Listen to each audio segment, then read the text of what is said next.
Good morning everyone, welcome to Suresh blog. আজকে আমরা বেরিয়ে পড়েছি মন্দারমণির জন্য। দুদিনের শর্ট ট্রিপ। আজকে যাব এবং কালকে ব্যাক করব। আজকে যেতে যেতে মোটামুটি 10টা বেজে যাবে। আমরা এখন ভোরবেলা বেরিয়েছি 5টা 20 5:30 নাগাদ। আজকে পুরো দিনটা পাবো এবং কালকে 12টা অবধি ওখানে থেকে লাঞ্চ করে তারপর বেরিয়ে পড়বো। সঙ্গে থাকো, যতটা পারবো আমরা ভিডিও করে দেখাবো।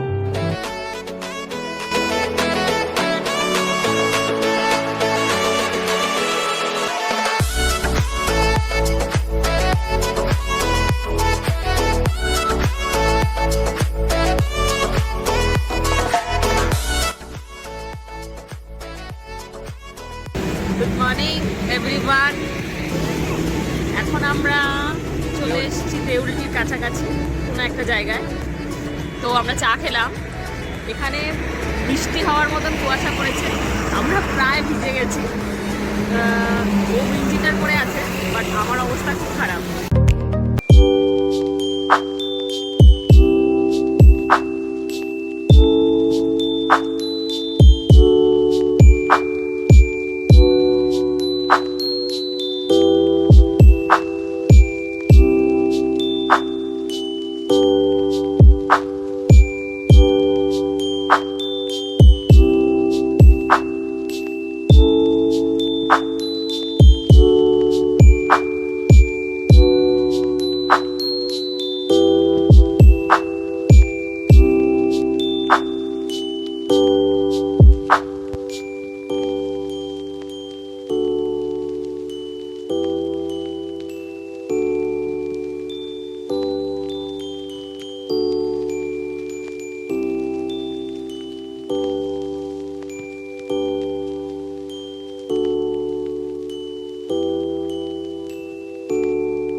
দেখছি লোকেশনটা কতক্ষণ লাগবে, কীরকম টাইম লাগবে। টাইম তো লাগবে, বিকজ আমরা খুব আস্তে গাড়ি চালাচ্ছি।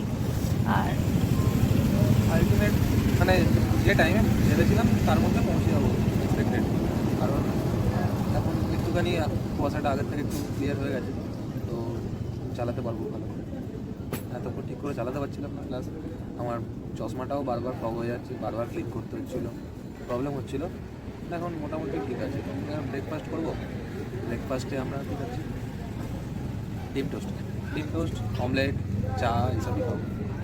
ম্যাডাম বাটার টোস্ট খাবে, কিন্তু পাওয়া যায় না।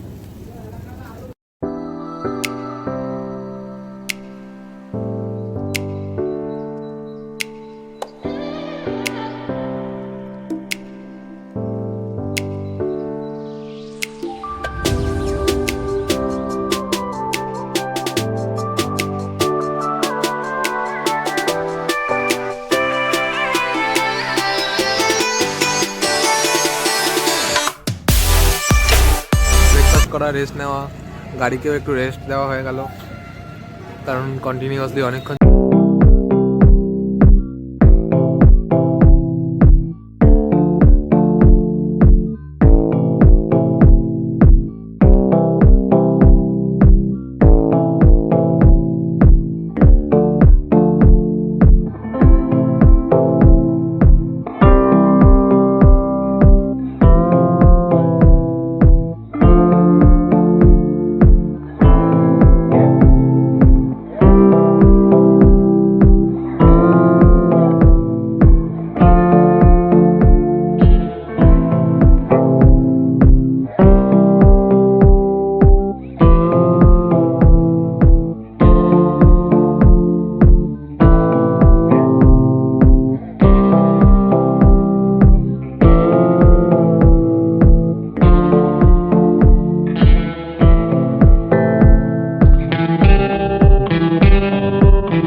লাগেজ নামাচ্ছে।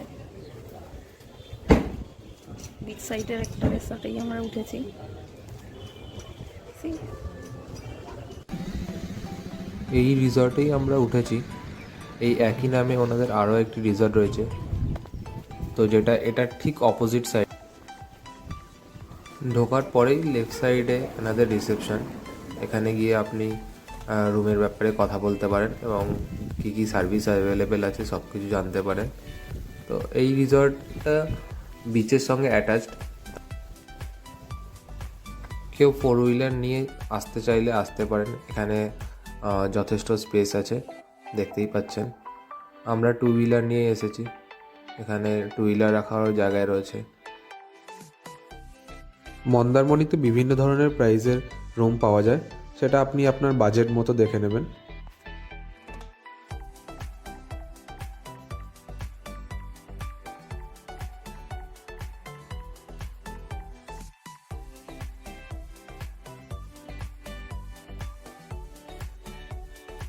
এটা আমাদের রুম, আমরা এই রুমটাতে আছি।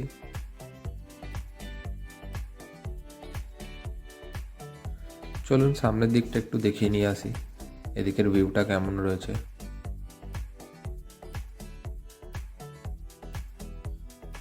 দেখতেই পাচ্ছেন সামনেটা পুরো ওপেন বিচ, আর এনাদের লেফট সাইডে কিছু স্ন্যাক্স কাউন্টার আছে, ইভিনিং স্ন্যাক্স।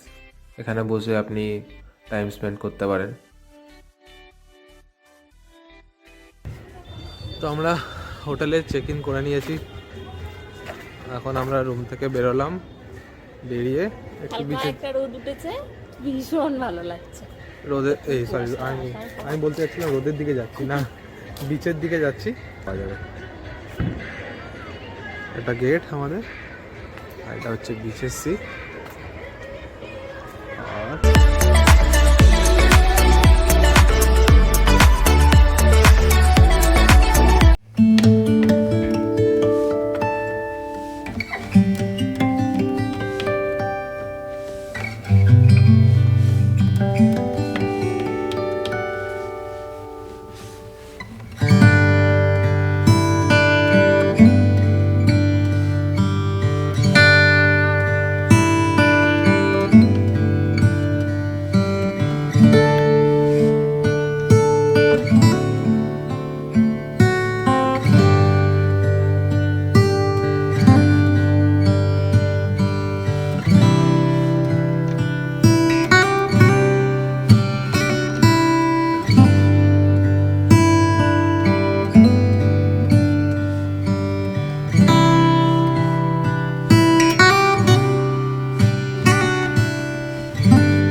ম্যাগি চলে এসছে। আলটিমেট কেনাকাটা এখনো অবধি পেন্ডিং, মানে পারলে পুরো মার্কেটই তুলে নেয় আর কি। ফিশ মার্কেট আছে, এদেরকে বললে আপনাদের নিজেদের মতো ভেজে দেবে যে মাছটা বলবে।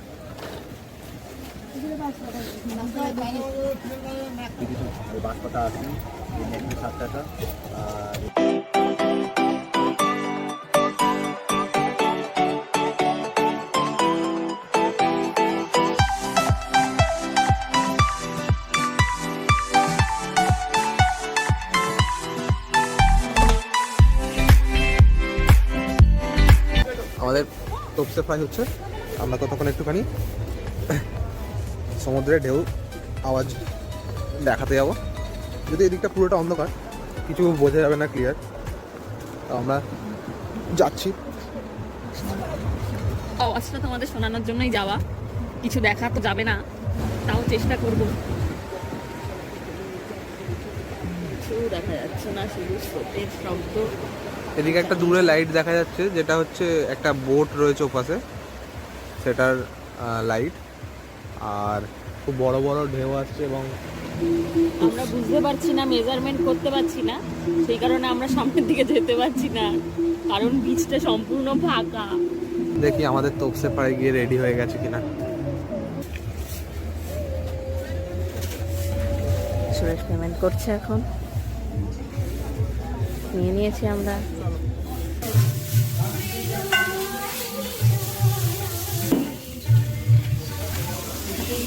চিকেন চাপ অর্ডার করেছি রাতে ডিনার করার জন্য, ওটা নিয়ে তারপর আমরা হোটেলে যাবো, নামিয়ে খাওয়া দাওয়া করবো। আর সঙ্গে করছে একসাথে বসে বসে খাবো। এই গুড মর্নিং এভরিওয়ান। আমরা এখন ঘুম থেকে উঠে সোজা প্রচণ্ড ঠান্ডা, আমি মাথায় টুপি ফুপি দিয়েছি।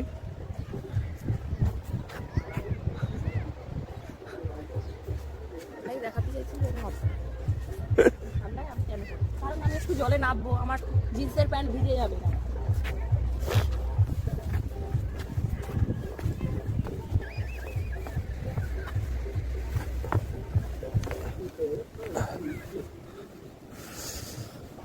তো কাল রাতে যখন ভিডিওটা করেছিলাম কীরকম ছিল তোমরা সবাই দেখেছো, পুরো অন্ধকার চারিদিকে, আর মোটামুটি এরকমই দূরে ছিল জলটা, তাই বেশি দূর অবধি যাইনি আমরা, মোটামুটি যতটা ক্লোজ যাওয়া যায় অন্ধকারে ততটাই গেছে। আজকে সকালে বিচটা ফাঁকা থাকে, তো নিজের মতো করে তুমি ইউটিলাইজ করতে পারো, ফটো তুলতে পারো, ভিডিও করতে পারো, নাচানাচি করতে পারো, এক্সারসাইজ করতে পারো, এসব করতে পারো। আর ভালো হাওয়া দিচ্ছে, আমি তো খুলিনি, ওই সব খোলাখালি করে ফটো তুলেছে। আর ওটাই, প্রচণ্ড ঠান্ডা রয়েছে সকালবেলা, একটু পরে যত বেলা বাড়বে আস্তে আস্তে ভিড় বাড়তে থাকবে। একদিন এসেছিল জিজ্ঞাসা করতে যে বোটে চাপবে কিনা, মানে সকালবেলা ভিজিয়ে দিতে চাইছে আর কি। বোটে চাপা মানে পুরোপুরি ভিজে যাওয়া।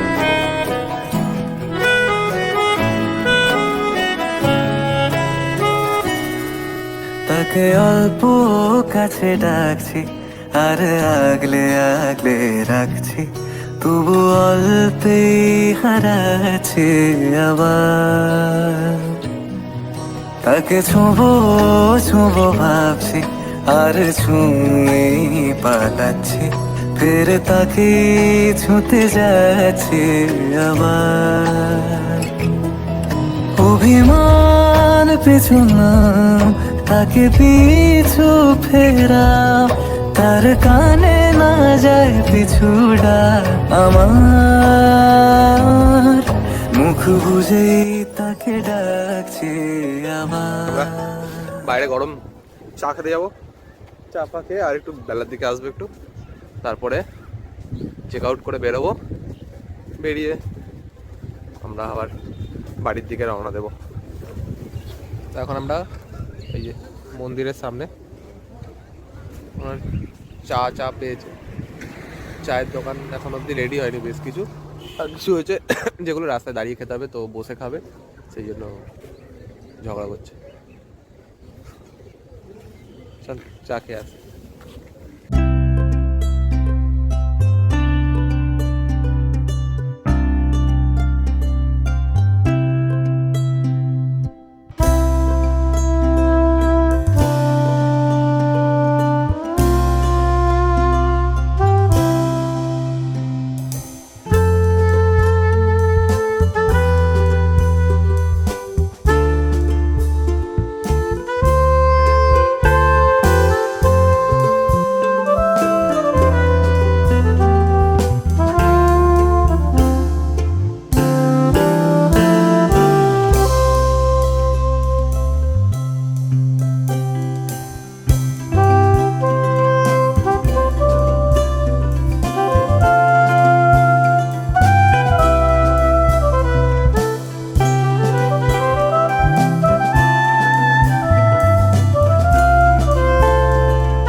চার্জারের যে তারটা ওটা ছিঁড়ে গেছে। তো আমরা এখন ঠেলতে ঠেলতে এটাকে নিয়ে যাবো গ্যারেজে। মুশকিল মুশকিল নিয়ে যাচ্ছে বেচারি গাড়ি, সামনেই নাকি একটা রয়েছে, দেখা যাক আমাদের কপালটা ভালো না খারাপ।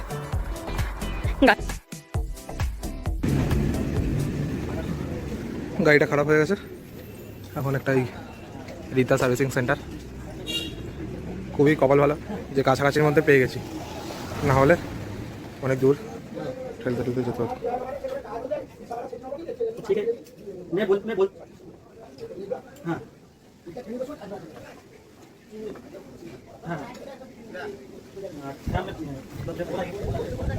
দেখা যাক কতক্ষণ লাগে। গাড়ি ঠিক হয়ে গেছে, আবার রওনা দেবো। কিছু না, একটা নাট ওটা খুলে চলে গেছিলো, ওটা লাগিয়ে দিল, তো খুব তাড়াতাড়ি সার্ভিস দিয়েছে। খাওয়া দাওয়া হলো, একটুখানি এবার শান্তি লাগছে। প্রচণ্ড খিদে পেয়েছিল, তার উপরে রাস্তায় বাইক খারাপ হয়ে গেছে, তারপর ঠেলে ঠেলে বাইকটা গ্যারেজ অবধি নিয়ে গেছি, এইসব নানা রকম সমস্যার পরে খাওয়া দাওয়া করে একটুখানি তৃপ্তি হয়েছে। এবার আমরা বেরিয়ে যাবো, নেক্সট কোথাও দাঁড়ালে তারপরে আবার ভিডিও করে দেখাবো, ঠিক আছে? উত্তরপাড়া থেকে মন্দারমণির ডিস্টেন্স মোটামুটি 170 কিলোমিটার। সো বোথ সাইড আপনার ওই 360-70 কিলোমিটার মতো পড়বে। আমাদের 180 অ্যাপাচিতে মোটামুটি 1000 টাকার তেলে আমরা পুরোপুরি যাওয়া আসা পুরো কমপ্লিট করে ফেলেছি।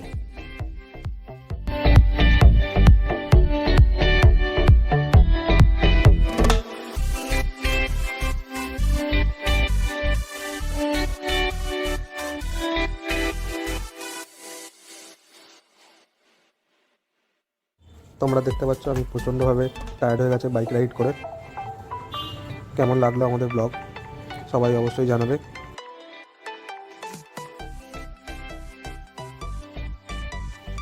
দেখা হচ্ছে আর একটা নতুন ব্লগে খুব শীঘ্রই।